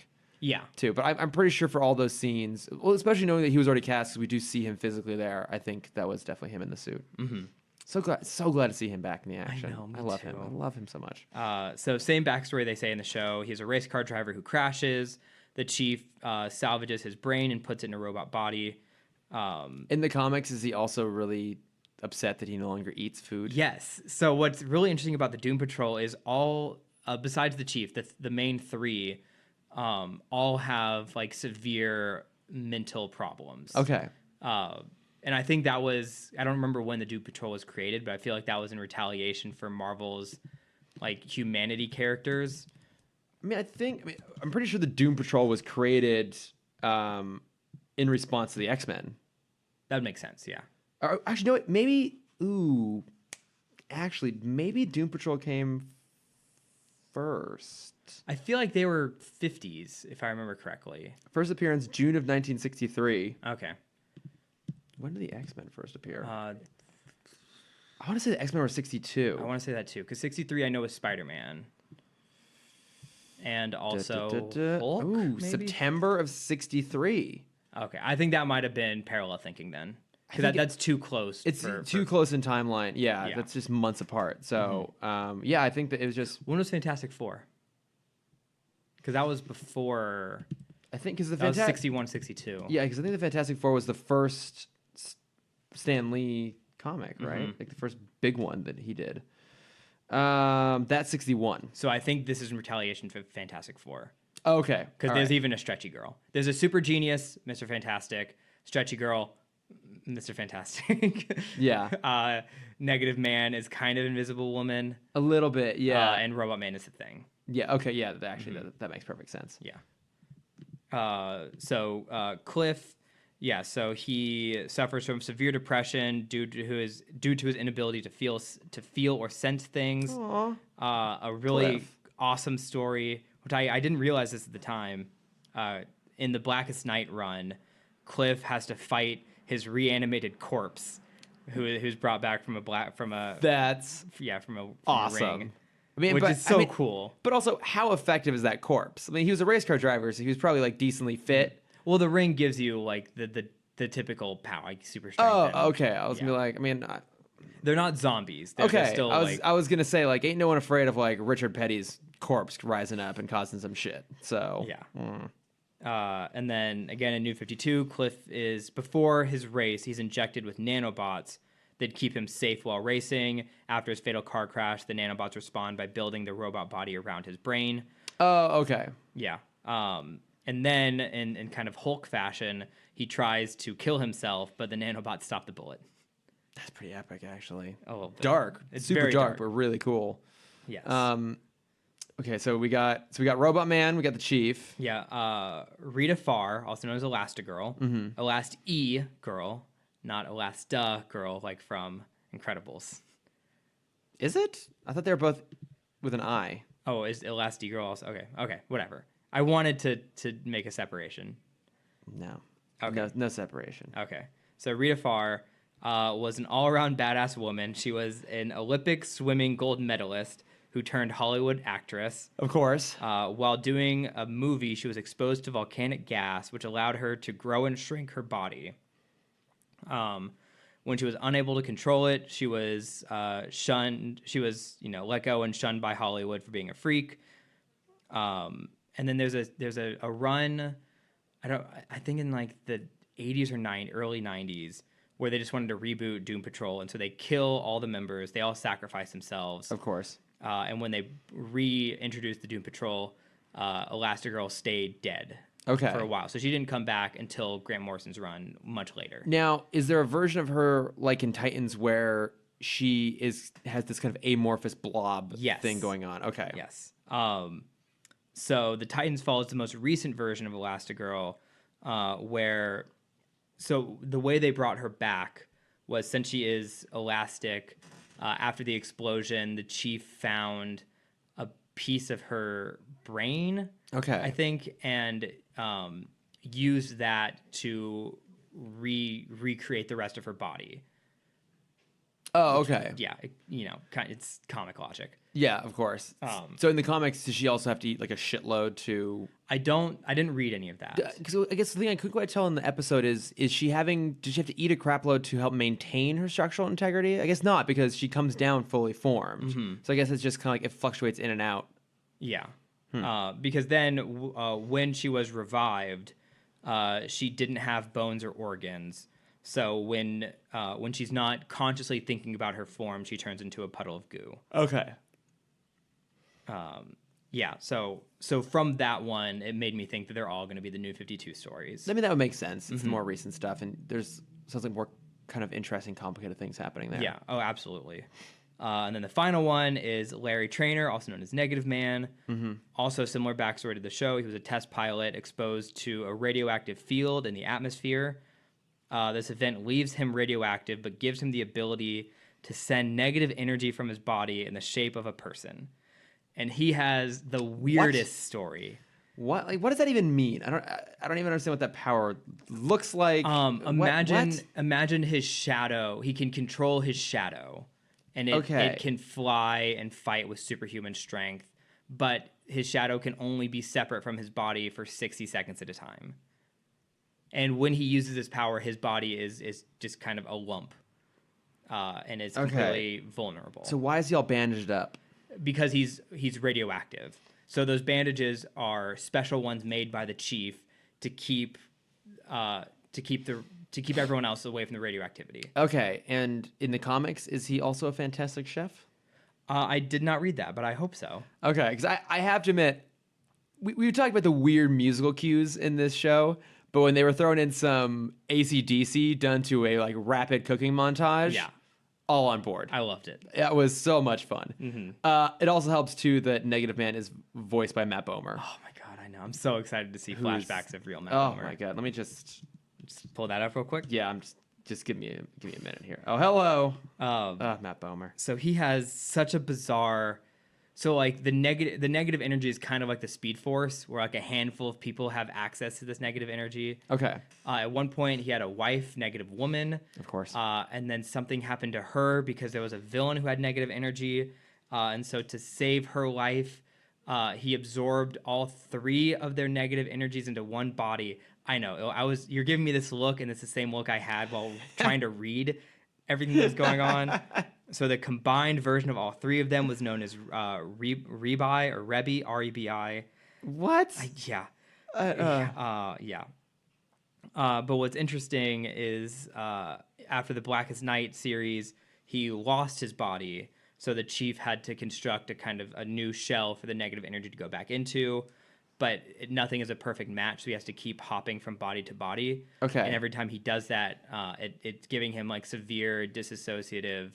Oh, interesting. Okay. Whatever that word, identity disorder. Yeah. So every time he transfers bodies, he has to like keep reminding himself who he is, which is a kind of interesting story. I doubt they're going to go with that here. Yeah, probably not. That seems extra complicated. Yeah. But I mean, this show doesn't seem to have a problem with extra complicated. Yeah. So. Okay, so those are the characters. Okay, I mean, now that you've like done some research on them, like, how do you feel about their representation in the show? Like, do you think it's a good version of them? Are you excited to watch the spinoff now? Yeah, I mean, I've always been pretty optimistic about this. Yeah. But yeah, I mean, I think once they switch out the chief actor, I'll be a little more excited for it. Yeah, I think there's also a character called Crazy Jane, which I don't know much about, who I guess is supposed to be kind of like Harley-esque that they're going to have on the Doom Patrol show. Yeah, I remember her name popped up pretty frequently. I don't remember reading about her page though. Yeah. Yeah, I mean, I liked them. I thought a lot of this episode felt like a detour, which again, when it started to like force a plot onto itself, that's when I was kind of losing it. But I thought the whole part of Rachel getting a tour around the Doom Patrol mansion and meeting each of the characters, it was all pretty kind of goofy and whimsical and fun. And I think this show occasionally lets itself just be fun.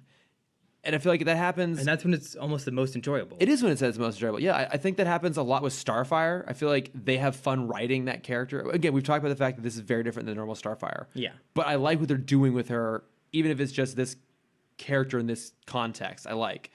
But like, she's fun when she's on screen. They seem to have fun with the Doom Patrol. They had fun with Hawk and Dove. Mm-hmm.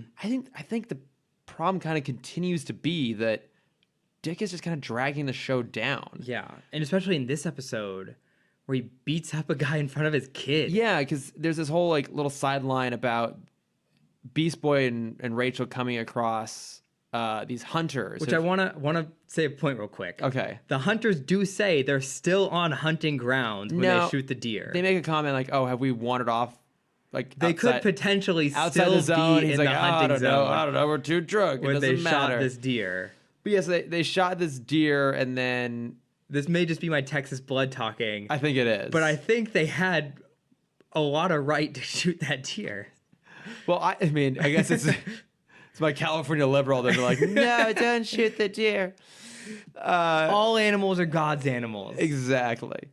But yeah, so she's really upset about it, and we get the first sign of her ability to heal, which is interesting. Like that was introduced here because she unknowingly heals the deer, which never comes back.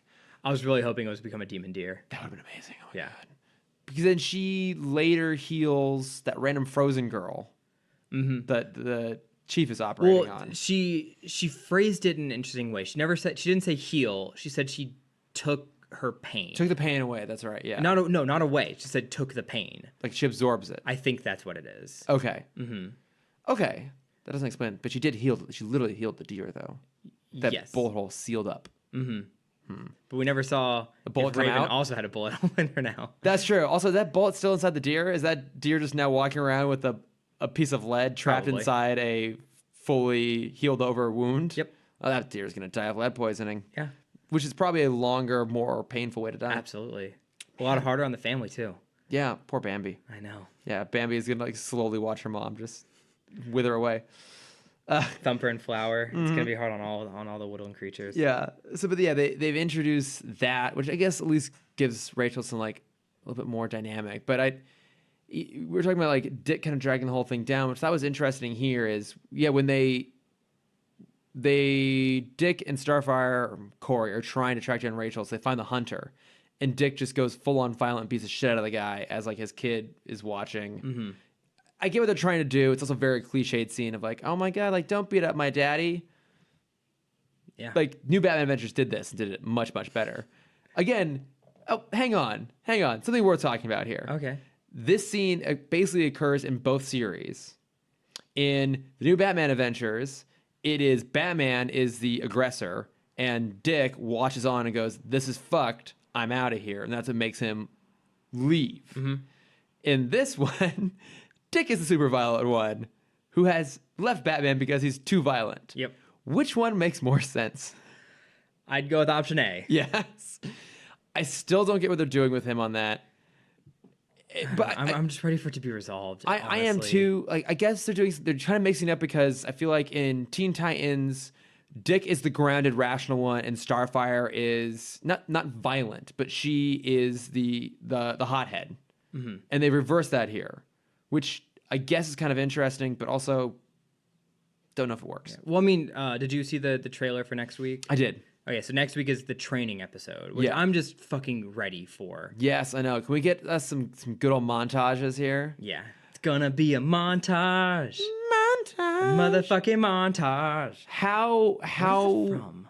It's from Team America. Right. Damn. Yeah. Okay. How grossly misplaced will their training montage song be, do you think? Oh God, it's gonna be. So, what was the emo song? We had "Emo Kids of America." Yeah, which I liked. I hate it. Actually, I really liked it. Actually. Oh man, what could we get? I mean, they were spot on this week with Thunderstruck. So maybe their music supervisor is a little more polished now. It's gonna be like a metal Rocky song. Oh my God. Like a death metal cover of "Eye of the Tiger." Yeah. Yes. I'm on board, especially when Beast Boy turns into a tiger. So that was an interesting thing they mentioned at the dinner scene. Oh yeah, Beast Boy can only turn into a tiger right now. I was wondering about that. That's bullshit. I mean, that's fucking bullshit. Why? But why is that bullshit? Because his power is to be able to completely manipulate his DNA. Well, but if we meet him and he can just become any animal, like where do we go with the training on that? Like where's speed up his arc in that? But that's not as interesting. That's way less visual as him learning how to become other Honestly, animals. the only training I want is for them to get rid of those goddamn sound effects. Oh yeah, the weird bone crunching thing. So cringeworthy. It is, and I wish it was just green. Yes, we get it for a moment, and it looks really good. Like he looks good green with like the fangs going on and stuff. Yeah. Maybe they'll lean into that. I hope that like that's what's holding him back is like him wanting to stay, like he's consciously having to stay human. Oh, like, and that's like limiting how strong he is in other forms. If he like leans more into his powers, like it might like do some permanent damage to his DNA and leave him more beast-like. Mm-hmm. That'd be cool. Yeah. I'm kind of hoping that that's part of what happens with this first season is all the characters become just a little bit more like the versions we know. Yeah. But also, I get the not green because money. Yeah, and Ryan Potter probably doesn't want to sit in a makeup chair all day long. Yeah. So I get it, but it would look better because he looks good. He looks very great. good Yeah. green. So yeah, I hope it goes there. I mean, I don't know. I'm still liking the show. It's ridiculous. Yes. And I'm not necessarily gonna say it's good, but I'm still liking it. Mm-hmm. I still look forward to a new episode every week. I still do. I wake up Friday morning. It's Teen Titans Day. Yeah, I am excited. Of like, okay, I can watch this on my lunch break. I'm excited. Yay. Like this will be a good day. And then right after, and then just crushing defeat. This fucking sucks. God damn this fucking thing. But yeah, still on board. Still having fun with it. Mm-hmm. Mm-hmm. So are you excited for the Doom Patrol series after this? Yeah, of course. Okay. It's got Brendan Fraser, Timothy Dalton, and Matt Bomer. What I don't. And I like the actress they got for Elastigirl. Yeah, I actually remember her from 2.5 Men. Oh, of all things. Yes, she played Candy, I believe. Mm-hmm. She's good. She's funny. So if they do make the Brotherhood of Evil be the main villains, mm-hmm. I'm very excited because Madame Rouge is basically the counterpart to Elastigirl. She was also an actress, but I think if I remember correctly, she was a thespian. Interesting. Who had some major accident, and the brain went to her and gave her the ability to transform herself. Oh, okay. And then she became an assassin. Okay, so she appeared in Teen Titans. Yes, she was great. Okay, but Yeah, so in Teen Titans, they gave her a few more powers where she could fully transform herself into other people and recreate them perfectly. okay. I guess was she ever? I don't think she's ever in DCAU though. I don't believe so. Okay, well that'd be cool. She might have been in the background of some JLU episode. Yeah. But yeah, so if they do the main Doom Patrol Brotherhood of Evil, you have the Brain, Minstrel Mala, General Immortus, and Madame Rouge. Ooh. Yes. And I'm excited for all of them. We'll basically finally get an X-Men TV show, live-action TV show. I know. Probably rather just have it be X-Men, but it'll be fine. Yeah. It's gonna be great. Okay. On that note, I did love all of the super nerds posting their review for Inhumans that just came out. Oh yes, because Inhumans was really slated to come out this weekend, November 3rd, 2018. Yeah, it's so good. The dog looks great. Oh, as does Medusa's hair. Vin Diesel killed it. Oh, just like every other movie he's in. So good. Unbelievable. Yeah, they squeeze him into a black vest. He looks fantastic. Yes. At least he doesn't have to speak. But yeah, should we get on to some notes from friends? Let's do some notes from friends. Okay, so we did put a call out there to you guys asking what we should do for our 100th episode. We had some good suggestions. Yes. Good old Sam Gash wrote in saying that we should a couple of options. One was to record a Mass of the Phantasm commentary, which is not off the table. Not off the table. We might do that. We both fear it might just be us gushing about it the whole time. Yeah, but there's not much commentary. It's more of just like, that's awesome. So oh, good. wow. Oh, my God. Cool. Oh, my God. So good. Oh, Jesus. Yeah. It's probably a lot of that, but it's not off the table. The other one was re-listen to episode 1 of our podcast, which you did. I did part of. Luckily, I ran out of time to finish listening to all of it, which is just for the best. And the last one was to play that Almost Got 'Em card game, which I've had sitting on my shelf for like well over a year. Didn't I get you that for Christmas? I think you did. I think I did get you that for Christmas. Yeah. So it's been basically a year. So we do need to do that at some point. Yeah. Because we really need to play that. It should be a lot of fun. So, Sam, we will get to those. Yes. None of these are off the table. None of these are off the table. And then Ashley Clark, she wrote in to let me know that, specifically, that, is it TeePublic makes a 90s I did see this Kyle Rayner t-shirt. Have you bought it already? I have not. I am kind of strapped for cash right now. Right, yeah, New York. I spent New York and Tough Mudder and Comic-Con all back to back to back. Okay, fine. Well, I'll get it for you for Christmas. Thank you.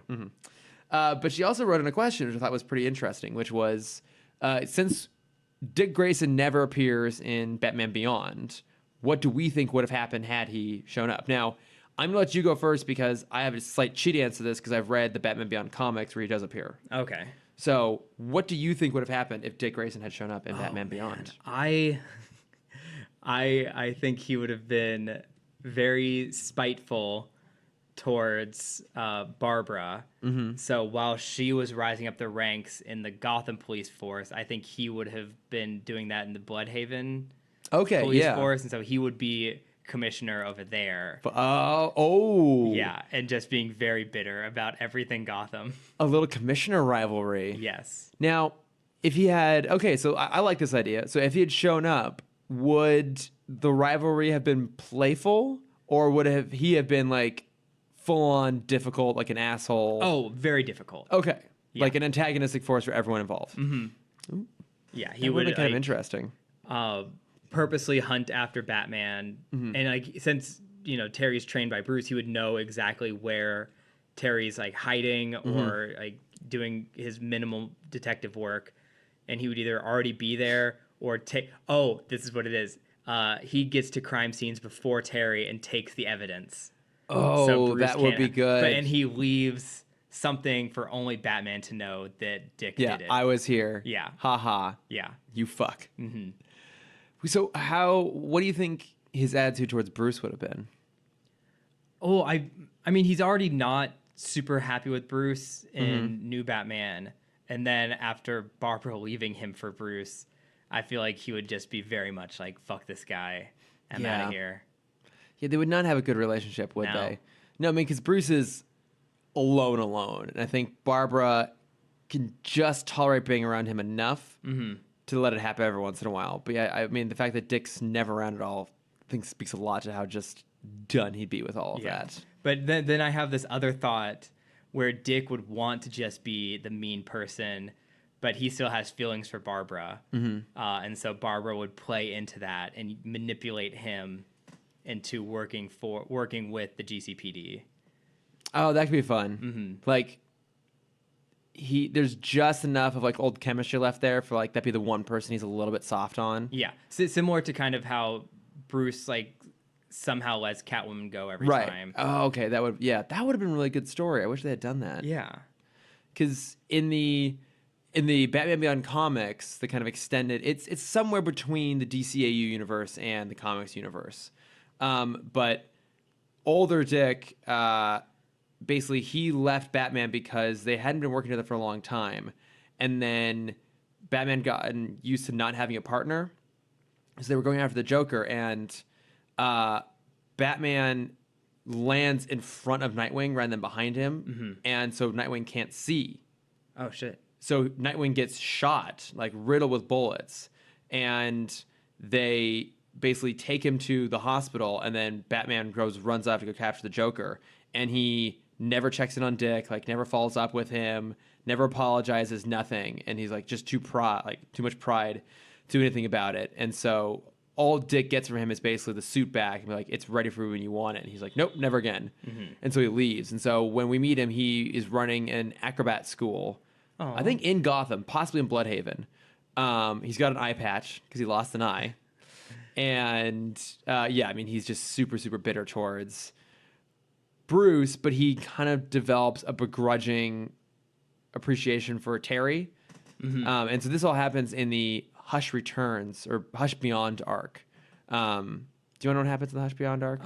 No, I think I might read that one. Yeah, I like Hush, and I like Batman Beyond. Yeah, he basically ends up teaming up with Terry to defeat future Hush. I could also see, now that you bring that up, I think he would try and be a better role model for Terry. Yeah, he's kind of just like I see him trying to sway him to like leave Bruce and work with me. I feel like that might even happen later on in the comics, like past where I've read. But yeah, in the ones that I've read, he occupies a similar sort of space as Barbara, which is basically like, I'll help you, but fuck the old man. But everything needs a little more Dick Grayson. Yeah. Except for Titans, apparently. Except for Titans. Here's my other theory. Okay. After the breakup, he never cut that mullet. Just kept growing. Became, after one of the members retired, he filled in as the new member for ZZ Top. Yes, 100%. Yeah. Yes. Sharp dressed man. Yeah. God, I'm so on board. Top hat and mullet. Epic beard too. Oh yeah, for sure. Oh, I mean, he took the breakup very hard, Chris. Okay, so full on hermit mode. Full on hermit mode. He just lived in like. He moved to Arizona for a while. I think he would have bought a lot of turquoise. I think would have joined a circus again. Okay, yeah. Oh no, he would have tried to run his own circus. I feel like that does happen in some iterations of the character. Probably. He runs his own circus, which makes sense. He would go back to being Yeah, that's what he knows. That's all he knows.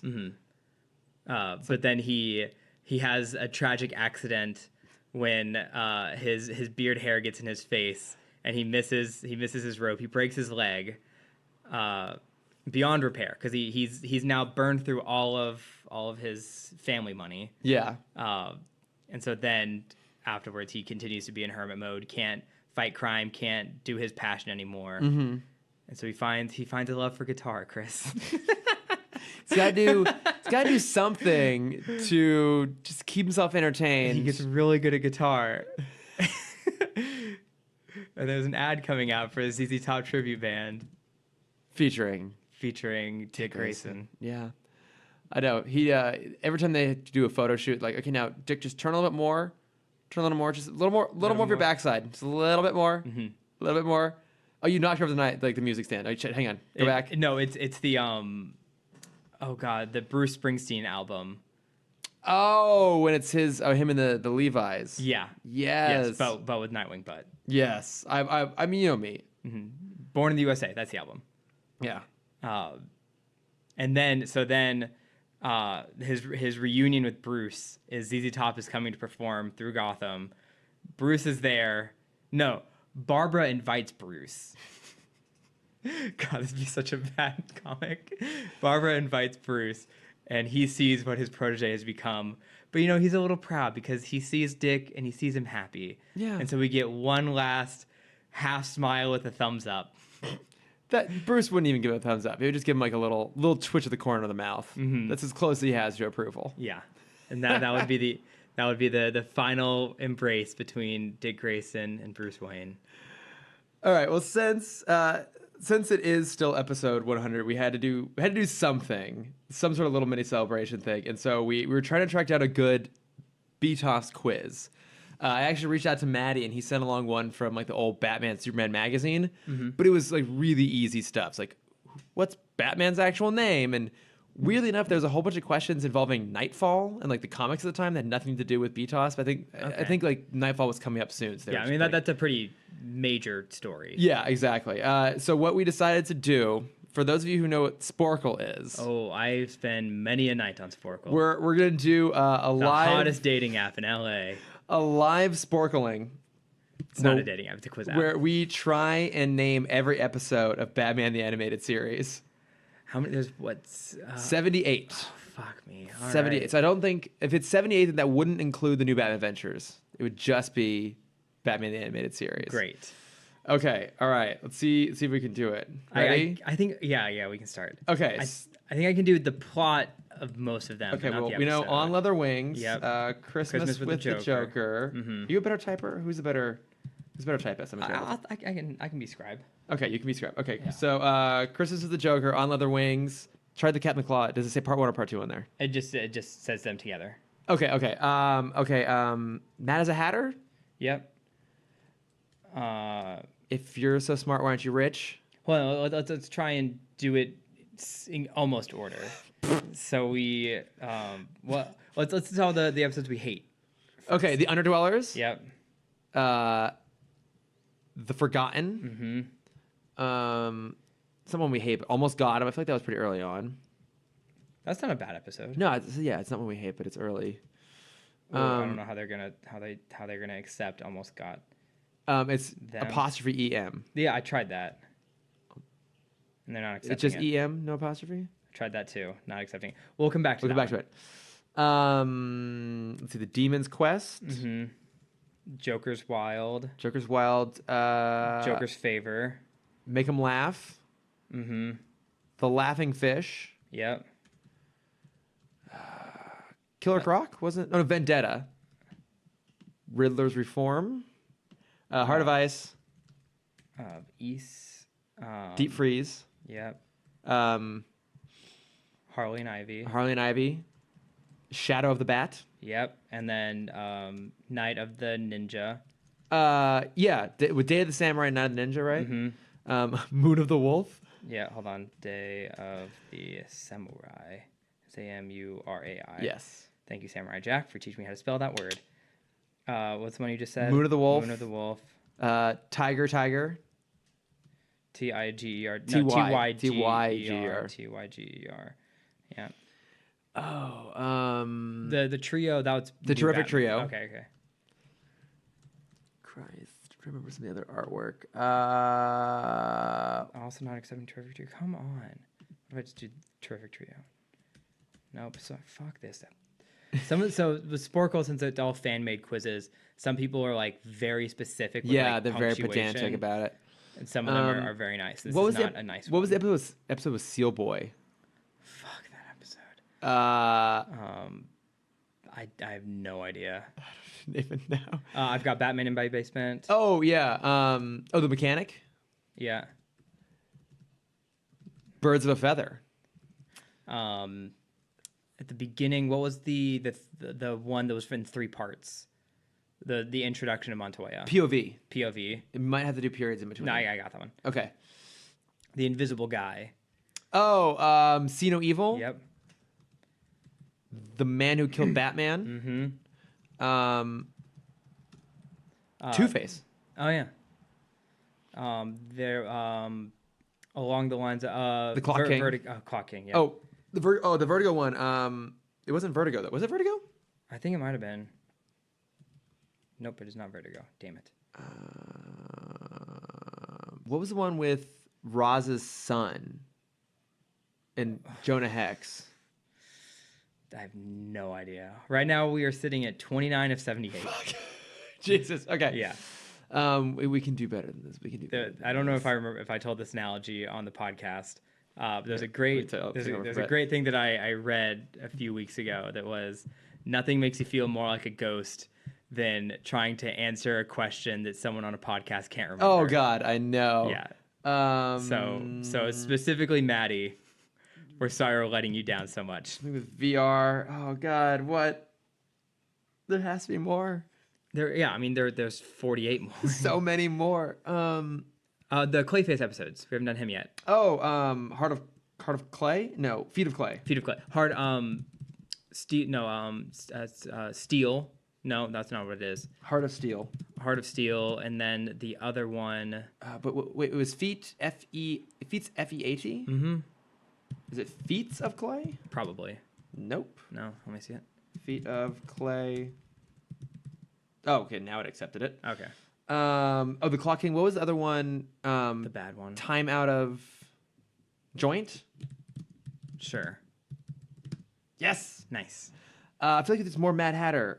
There are, because there's the we did Mad as a Hatter. Mm-hmm. And there's the dream sequence one. Perchance to Dream? Yes. Good pull. Ooh. Never Fear. Mm-hmm. Robin's Reckoning. Wait, is it Never Fear? No, it's Oh yeah, all the Scarecrow episodes. No too. Fear. Okay, Robin's Reckoning. Mm-hmm. Heart of Steel, and then there's the other one with My Silicon Soul. That's the one. What are some of the Robin ones? Robin's Reckoning. We did Shadow the Bat, and then what's the other? Oh, Backdoor Returns, right? Yeah, that's the last episode. God, I want to cheat so badly, but we can't. The Lion and the Unicorn. Yeah. Mudslide. All the train episodes. Okay, yeah. Appointment in Crime Alley. Yeah. There's something with Thorn. Bane. Yeah. So what was the one with the trains? With Crom. Yeah, with Stromwell. Stromwell's brother. Is it Arcady? No, damn. The character's name was Arcady. That was Roz's. Is it Zatanna? Is there a? Oh, Zatanna. Yeah. Yeah. House and Garden. Yeah, that's Poison Ivy's Reform episode. Yes. I feel like there's another Catwoman episode. Is there one? Oh, Red Claw. Oh wait, but did we already get that that's one? Cat in the Claw, and then she comes back from Lion and the Unicorn. Okay. There was what's the one where Alfred goes to the clinic, the spa? It's another Poison Ivy episode. Yeah. Jesus Christ. Like one of these has something to do with like a greenhouse. I don't remember. What God, what was the name of the Scarecrow episodes? Oh, is it Have No Fear? That sounds right. No. Damn it. It's a good name for an episode, though. It is a good name for an episode. I just want to go back and look at our podcast. I know. Well, then what was the middle Riddler episode? The middle VR one with the Riddler. I thought that was Riddler's. No, Riddler's Reform is when he has the toy. Yeah. God damn it. See No Evil. Lock Up. Yeah. Nice pull. And I'm trying to go through all the villains. What was the one with like the witch doctor, like the little trinkets? You've hit all the ones that I remember. We have 5 minutes. In 5 minutes, how many? What are we at? I'm gonna guess 41. 42. Okay. 42. We're over 50%. That's better than I was expecting. That's actually better than I thought too. We got both the Freeze episodes. There must be more with the Jokers. Oh, Harley's Holiday. Mm-hmm. Ah, nice. I want us to get 48. I feel like there was ones that we tried them and it didn't work. Like Robin's Reckoning worked. What was? We got POV. Almost got him right. Yeah. Oh, it's I am. Almost got I am. Almost That's got M. dumb. Him, not them. Oh, a bullet for Bullock. There you go. What are the other like throwaway villains? So we had a Lock Up. We had the Invisible. We still don't have the Vertigo episode. Forgot, and man, we are so 45. It's not bad. Like I said, 48 is my target. Right Okay, now. okay, we got it. Three more. Time in a joint. Clock King. I've got Batman in my basement. We still don't have the second Man Clock King episode. Batman. We don't have the second. No, we did Time in a Joint. We got okay, that. we don't have the second Killer Croc episode. No. What's the one where the Joker kidnaps the kid? Trial. That's not the. But we don't have the trial yet, though. I got that in there. I think that's Make Him Laugh. I think so. One more when we hit our goal. I know. Feet of Clay, Mudslide. Is it the Doctor is in? Mm-hmm. That's the one where they kidnap. No. Is that New Batman? But it's the Doctor something, right? Yeah. The crime doctor. Less than 2 minutes. Oh my God, we can do it. We can do it, Cameron. I believe in us. The one where Batman and this must be so irritating for everyone listening. I know the one where this is just for us. It is very much just for us. The one where Batman and Gordon share coffee on Christmas or on New Year's. Did we get that one? No. His Silicon Soul, which we got, it's around 48. But that one is Holiday Nights, and that's New Batman Adventures. Damn it. We got His Silicon Soul. We got Heart of Steel, right? Mm-hmm. One more minute. Let's see if we can get anything else in here. I know we're missing a ton of them. Yeah. Yes. We're still, what, 30 short? 30 of them. The Cap and Cowl conspiracy. No. The one with Hugo Strange. The strange. We got the Cape and Cowl conspiracy. Okay. Was it the strange something? The strange secret of Bruce Wayne. Yes. Yes. Something for Thorn, Rose. Don't prick a rose. I don't know. It's a thorn. There's so 5 many Thorn seconds. episodes. I'm tapping. And it's Nothing to Fear. Damn it. Okay, here we go. Nothing to Fear. The Last Laugh. Pretty Poison. Damn it. Be a Clown. It's Never Too Late. Be a Clown. I'm sorry.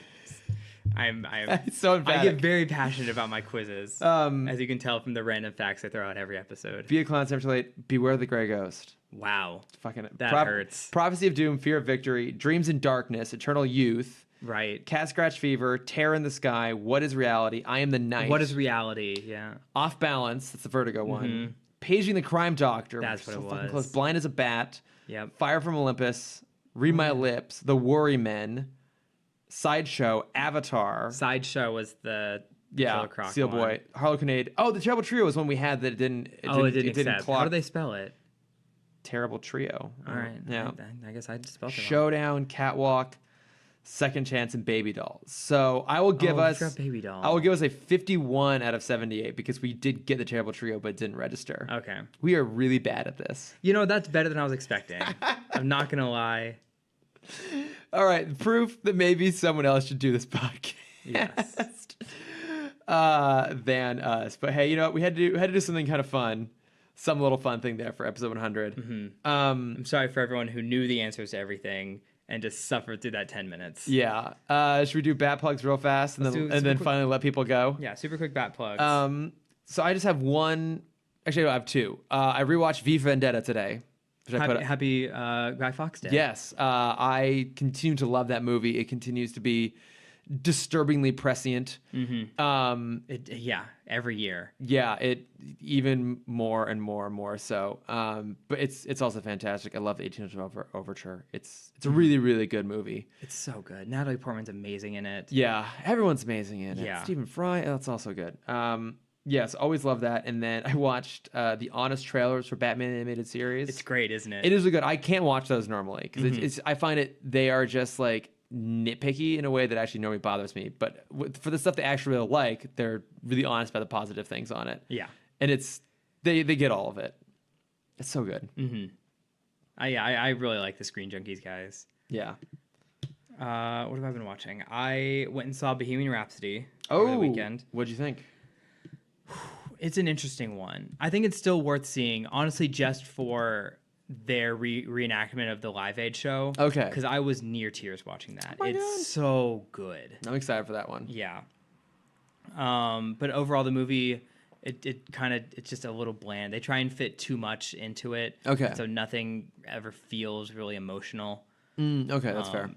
But then I also started watching Patriot Act on Netflix. It's on Minaj's new special. Oh, right, yeah. It's a weekly news show. Yeah. It's pretty good. It's fun. I don't have a lot to say about it. The first 3 episodes are out right now.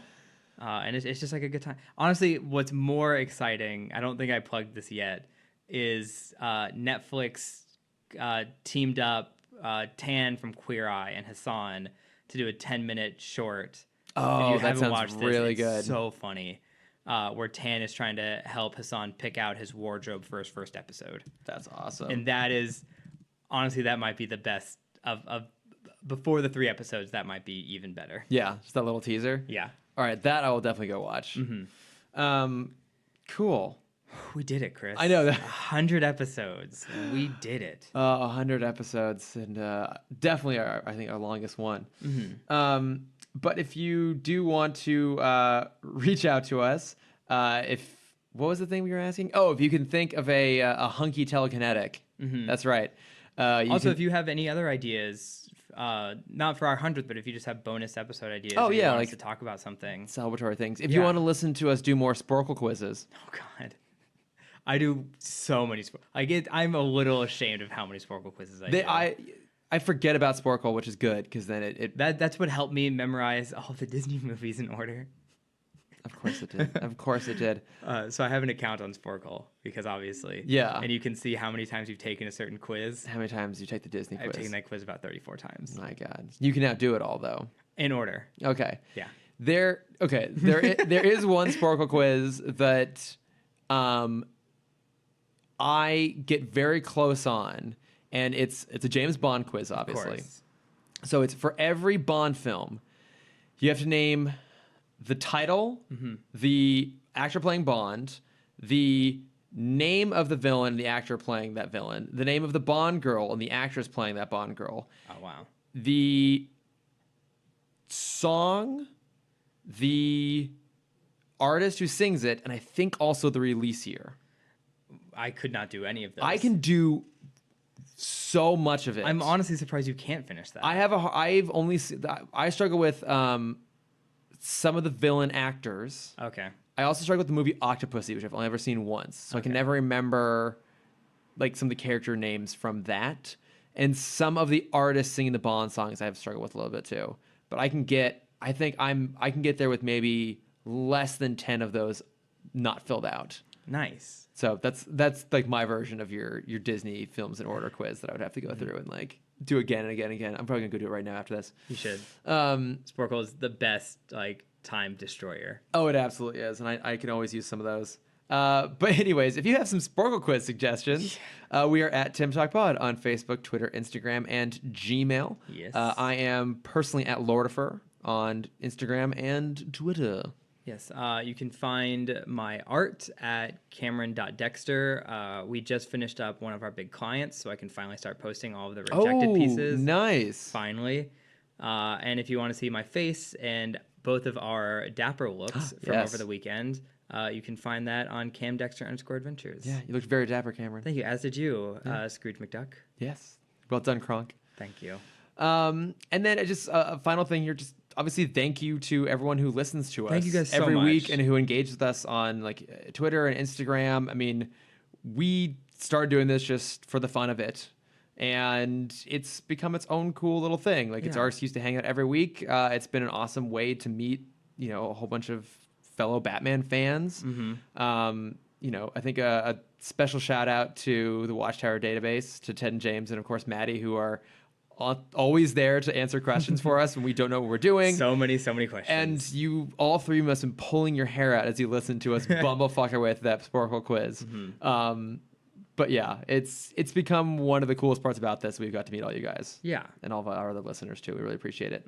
And a extra bonus shout out, if you are listening to this the day comes out tomorrow, November 6th, either on your way to go to vote or while you're waiting in line or anything like that. Yeah. Yes. I voted this time, Chris. You did. Good on you. Honestly, I'm gonna expose myself for a second. This is my first time voting. Oh, and boy. I did it. Well, I'm going to give you the credit for having done it this time and not slap you in the face for not having done it before. Thanks. Yes. But yes, go vote, guys. Yeah. It's a very important thing to go do. It's not that hard. I'm doing it tomorrow morning. Oh, you haven't done it yet? Wow, Chris. Well, I did all my prep work. All right? All right. The voting, like the polling place is literally like 3 doors down from here. Yeah, I mean, you could have. And I'm going to go and they're going to be playing nothing but 3 doors down songs. It's going to be fantastic. As they should. Yeah. If I go crazy, then will you still call me Superman? If I'm alive and well, will you be there holding my hand? Thanks for listening, everybody. Thanks. Bye. Bye.